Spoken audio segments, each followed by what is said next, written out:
সঞ্জয় দত্তকে ৭২ কোটি রুপির সম্পত্তি দিয়েছেন তারই এক ভক্ত। অবশ্য সঞ্জয় দত্তকে নিয়ে অনুরাগীদের উন্মাদনার শেষ নেই। নিশা পাতিল নামের তার এক অন্ধ ভক্ত নিজের ৭২ কোটি রুপির সম্পত্তি লিখে দিয়ে যায় অভিনেতার নামে, অথচ জীবদ্দশায় কখনো সঞ্জয় দত্তের সঙ্গে দেখাও করেননি তিনি।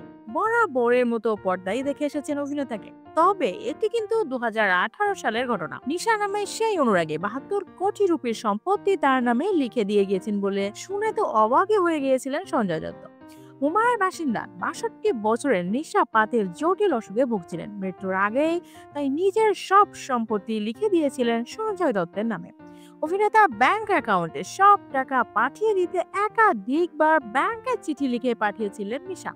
পুরো বিষয়টি জানতে পেরে স্তম্ভিত হয়ে যান সঞ্জয় দত্ত। তবে কোটি কোটি টাকার সম্পত্তি তার নামে অনুরাগী লিখে দিয়ে গেলেও তা নিয়ে কোনো আগ্রহ দেখাননি সঞ্জয় দত্ত নিজেও। স্পষ্ট জানিয়েছিলেন নিশা পাতিলকে তিনি ব্যক্তিগতভাবে চিনতেনই না। পুরো পরিস্থিতিতে তিনি অবাক হয়ে গিয়েছিলেন মাত্র। সঞ্জয়ের আইনজীবীও স্পষ্ট জানিয়েছিলেন এই ৭২ কোটি রুপির সম্পত্তি নেওয়ার কোনো উদ্দেশ্য নয় অভিনেতার। সঞ্জয় শেষ হয়ে বলেছিলেন, আমি এই সম্পত্তি নেব না, আমি তো নিশা পাতিলকে চিনতামই না। পুরো ঘটনায় আমি খুবই অভিভূত হয়েছি মাত্র।